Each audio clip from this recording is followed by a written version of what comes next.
began efforts to locate the individuals. At 1:40 p.m., Manistee County Dispatch received an additional call of a potential second shooting in the 900 block of Vine Street.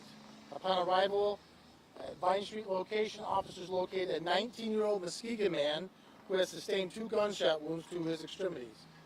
At this time, investigators believe the injuries sustained by both subjects were from an initial incident on 5th Street, and there was no second shooting incident. 2 other individuals were located and questioned regarding their involvement in this incident as well. The 36-year-old Traverse City man was airlifted to Munson Medical Center in Traverse City. At the time of this release, his condition is listed as critical. The 19-year-old Muskegon man was transported to Munson Manistee Hospital and is listed in stable condition. This is a fluid investigation which is ongoing. At the time of this release, there is no ongoing threat to the public. This investigation at this point indicates these individuals were known to each other, and this was not a random act of violence. The Manistee City Police Department will provide more updates as information becomes available, and if anyone has information regarding this incident, please contact Detective Sergeant Goodspeed from the Manistee City Police Department.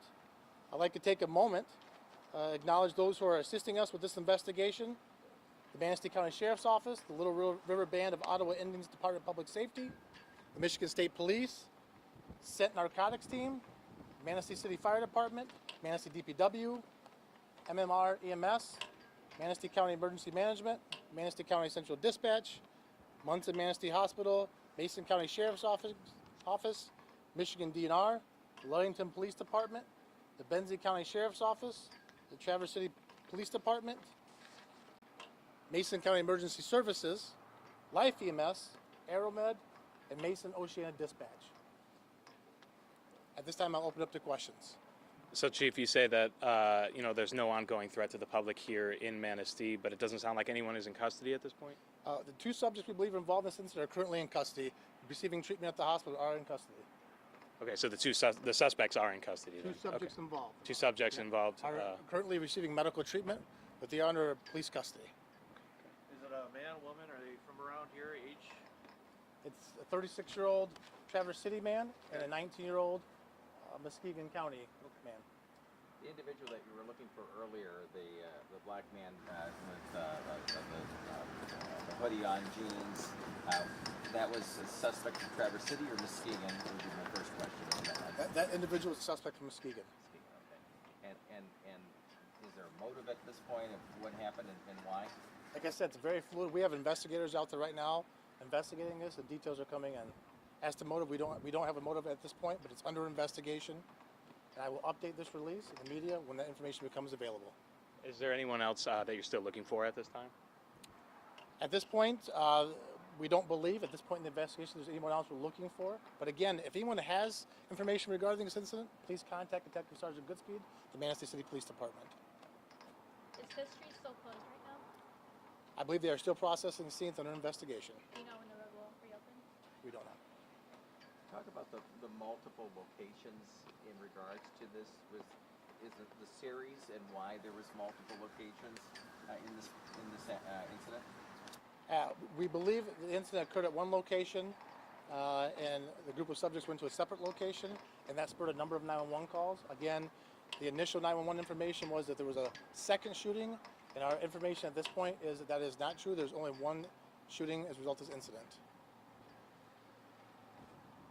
Talk about the communication in regards to the lockdown of the city and that course. We felt it was important until we get the situation and incident contained, that we put the schools in lockdown and other organizations in lockdown until we feel that we have the situation contained. And I want to thank the cooperation of all the law enforcement agencies that assisted us today and are continuing to assist us throughout the evening. You mentioned Scent's involvement in all this. Where do they kind of fit into this picture? Anytime we get a major case of any kind, Scent is always there to assist us with their detectives. So do you believe there's drugs or something like that involved because they're a drug enforcement team? So is it just simply they came in, or is there drugs suspected in this in one way, shape, or form? At this point in the investigation, that's unknown.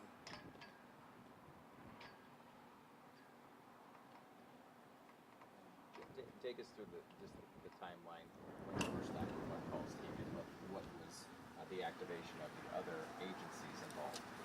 Well, the initial 911 call came in at, 12:36 p.m. and our officers responded. Again, the Manistee County Sheriff's Department, Manistee State Police Department, the Tribal Police Department, and they're constantly getting information and making decisions based on information. The main thing for us was to try to contain this incident, figure out a way to de-escalate it, and so officers are making decisions they make every single day out there to make sure that, number one, we contain the incident, get information out to the public as quickly as we can, and de-escalate it, and then the investigation begins. And so we're very thankful for all of law enforcement partners, fire department partners, and medical partners for their assistance in this. You mentioned the Muskegon man and the Traverse City man, and are there other individuals that are being looked at in terms of suspect, or being a suspect whatsoever? As part of this whole investigation, there's a number of individuals we're going to be interviewing as part of the investigation. Suspects or otherwise? Suspects or otherwise. So there were two people injured, and you mentioned that both of them are people of interest in this involved with this shooting. Were they shooting at each other? Was it were there multiple shootings, like multiple people shooting at each And other? we have detectives out there processing scenes and interviewing people to determine that, to determine what facts are and what exactly sequence of events, motive. So that matter is still under investigation. The names of the individuals will be released when? If an arrest is made, upon their arraignment.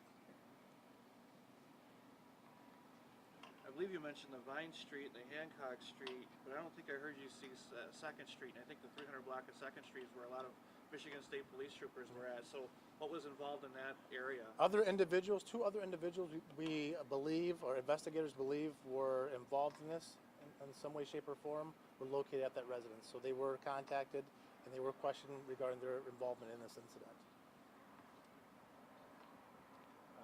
Under your being in charge of the City of Manistee Police Department, has there been any incidents like this that you can relate to, and/or the training that has led up to today to make sure that the quick action that you performed today got us to this result? I think a number of trainings, from incident command training to rapid response training.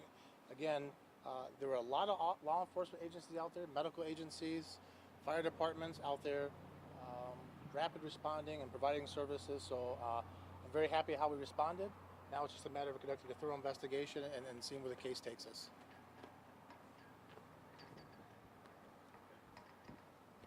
And those scenes, they'll be processed for a few hours. Do you think it'll be into tomorrow?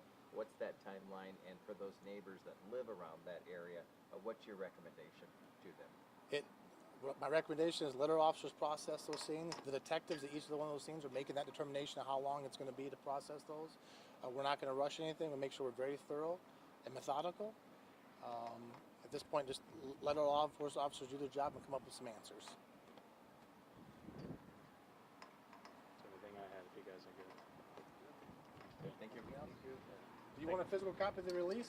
Yeah, that would be great if we could. And then, Chief, I wanted to ask you too, just because we're in Grand Rapids, what's the best way to get updates over the weekend, from you guys? Well, as long as we have your email, Okay. we can send them out.